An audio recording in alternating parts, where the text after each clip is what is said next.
All right, Shalom. For the further ado, I pray glory and honor to Yahweh Shem Yahushai, Ba'ashem Hawakah Kodash Barakatam, the honor to the apostles and the elders,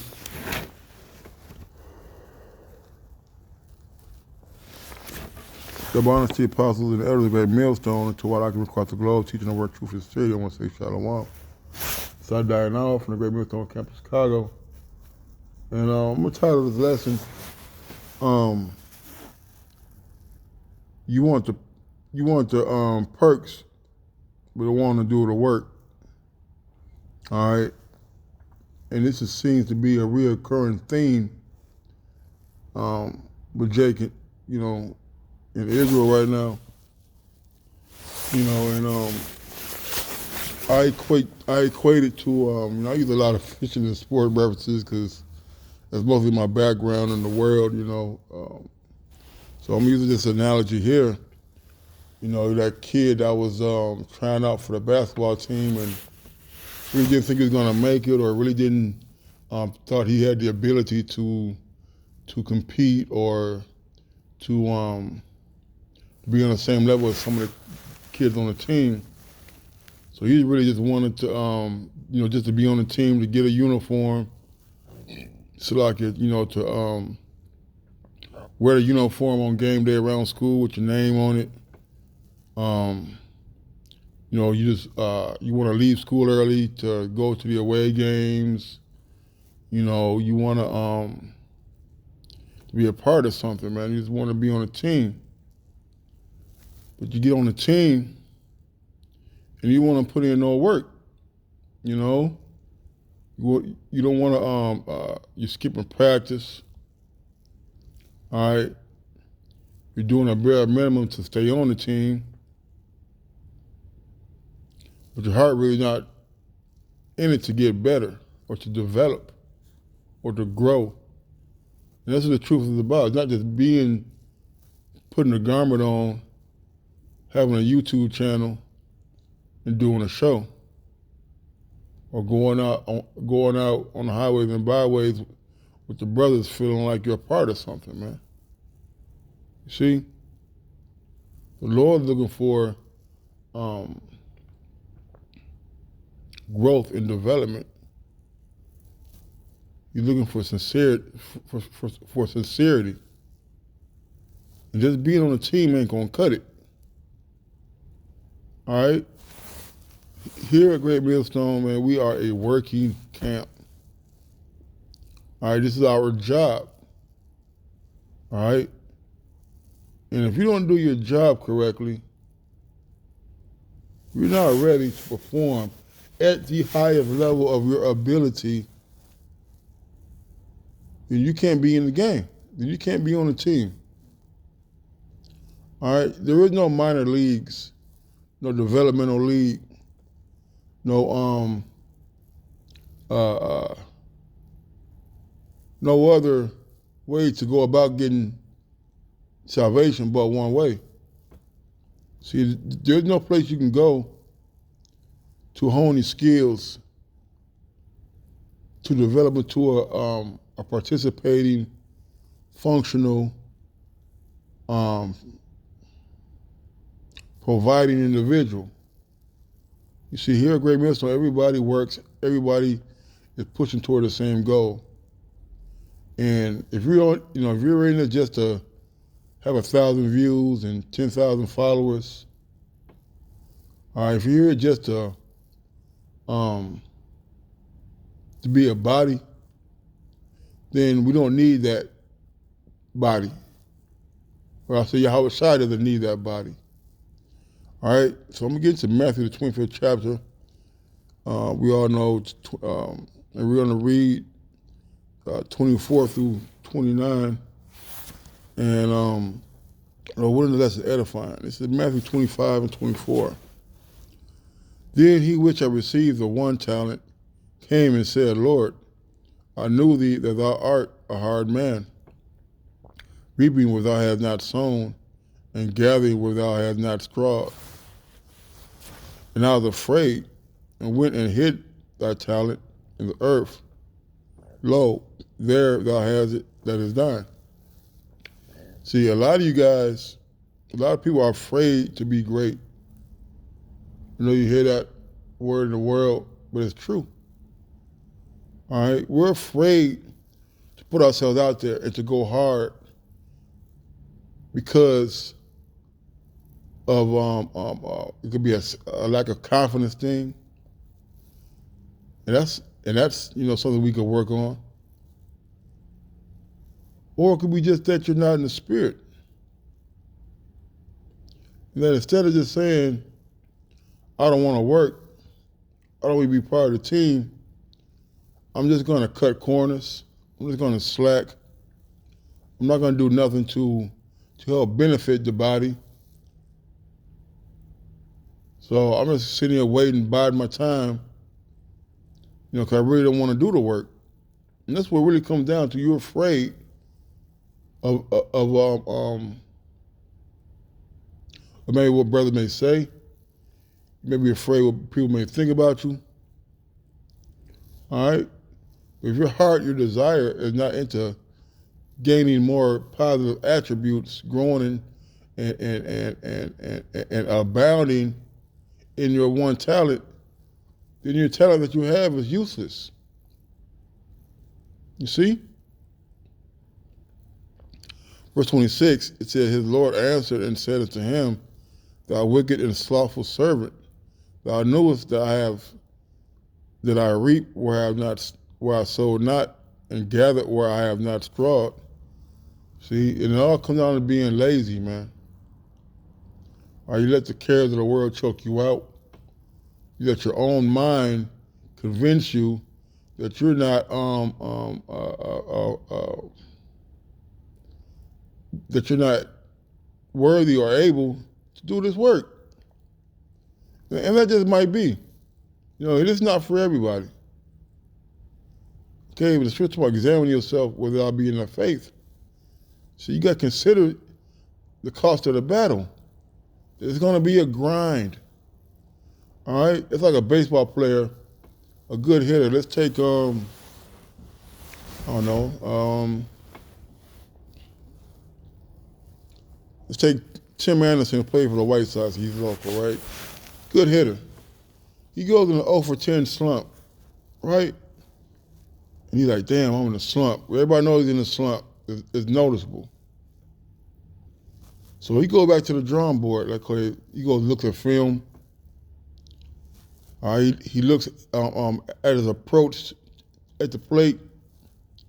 Is he recognizing the pitch coming out the pitcher's hand? All right, is he dropping his shoulder? Is he opening up his hips? Is he pulling his head out? Is he stepping away off the ball? All right, is it swing level, or is he, there must be a breakdown in mechanics. And we're the same way. We get in slumps. All right, lately the apostle been saying it, man. How at times it'd be hard to find a lesson. You got to search and probe and do certain things to get your spirit riled up, at least to get the ball moving. You see? Gotta go back to the basics, man. Gotta feed your spirit. That comes from brothers not reading. You see? If you're not reading, that makes you slothful. If you're not praying, that makes you slothful. All right? If you're not willing to recognize why you're in this slump, then you want to get out of it. Okay? The hitting coach, all right, and the coach and the players, your teammates, are only going to be so long saying you're in the slump. All right, then they're going to be like, man, what are you doing to get out of it? You see? That guy in the slump, is he going out to the club? Is he doing too much extracurricular activities and he's tired and can't get his rest? You see? Or is he examining himself, trying to find the inconsistency in his batting, in his hitting? All right? And then when you do recognize it, you hold your hands up a little bit, maybe hold them back a little bit. Right? Maybe you adjust your swing a little bit. And all of a sudden, okay, now you're fouling the ball off. All right, well, now you're hitting line shots. You may be making outs, but at least you're making contact. And then you keep doing that, and you're going to eventually get a hit. Then you just copy that same approach to the next at bat, and to the next at bat, and to the next at bat. You see? You make out-of-game adjustments to perform in the game. You see? You got to know what adjustments to make, because only you know what you need to do. All right? 27 says, thou oughtest therefore to have put my money to the exchangers, and then at my coming I should have received mine own with usury. It's better that you put the money in the bank, man. You know? Let it collect some interest. Because you hiding your talent is not doing anybody any good. You see? We got 53-man, with a 52-man, 53-man roster on the football team. We need every single one of them players, man. Okay? Every one of those players has to perform. If not, then why are you on the team? What use are you? All right, if you can't step up and fill in. If the coach can't trust you to run the play right, to make a play. Verse 28, take therefore the talent from him and give it unto him which have 10 talents. You see, and Jake wondered why younger brothers passed you up. You wonder why you may not be at a level after so many years that others who have less time in are fast approaching the level that you're on. It may even be over you in the spirit. Because the Lord starts to take the oil from you. See, the less work you do, the less that you're active, the more the Lord will take it away and give it to somebody else. You see? And that's the thing. You know, we got a group of young brothers who are sharp, hungry, fervent, diligent, and they're getting good measures of the spirit and understanding, and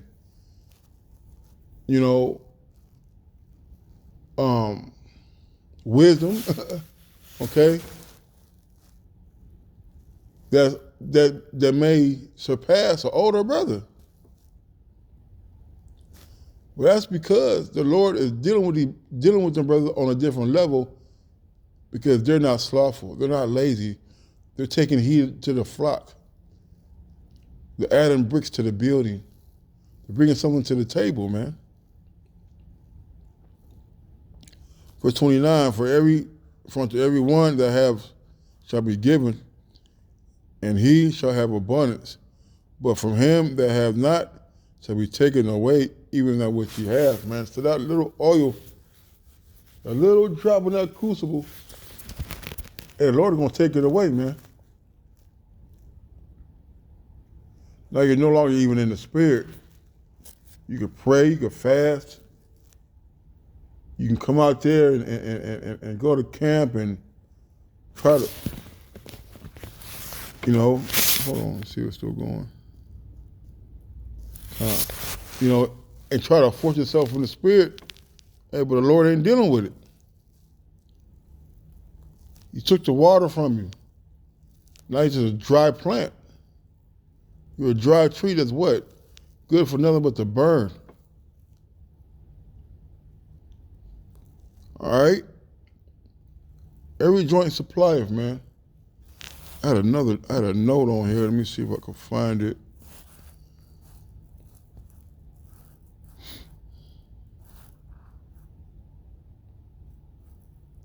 Right. Okay.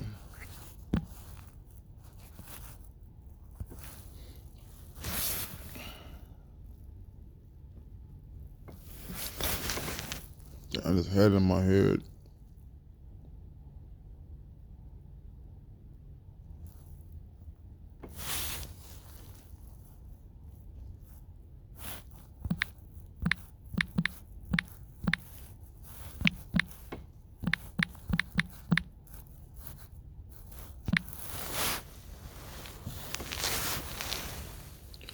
Matthew 5:16, it says, let your light so shine before men that they may see your good works and glorify your Father which is in heaven, man.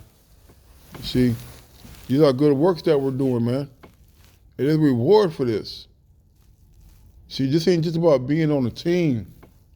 It's about letting your light shine, all right? That everybody can see it, okay? Well, let's start up. Matthew 5:14, it says, you are the light of the world. A city that is set on a hill cannot be hid. Neither do men light a candle and put it under a bushel, but on a candlestick, and give it light unto all that are in the house. Let your light so shine before men that they may see your good works and glorify your Father which is in heaven, man. You see? It's all about glorifying the Father. You just can't be on a team and not represent. All right? I've been in games where we were blowing somebody out and, they took the starters out and the bench come in. And I've been sitting on the bench when they were blowing somebody out. We were getting blown out and I got put in. But guess what? When you get in, man, it was said, put me in, coach, I'm ready to play. And when you get yourself in the game, you got to show out. You got to represent.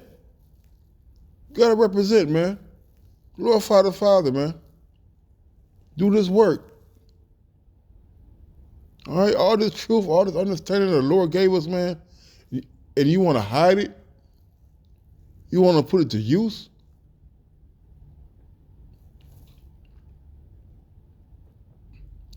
This is just it's a labor of love. All right. All right, but just, it's not about the perks. It's about the works. The works bring the perks. And what's the perks going to be? Salvation, rulership in the kingdom. Being at 144, man, sitting at the table with Yahweh Shai, drinking that wine, man. Being in the upper echelon of Yahshua Allah, man. So with that, I'm going to say Shalom. Kahalal Yahweh Shai. Shalom.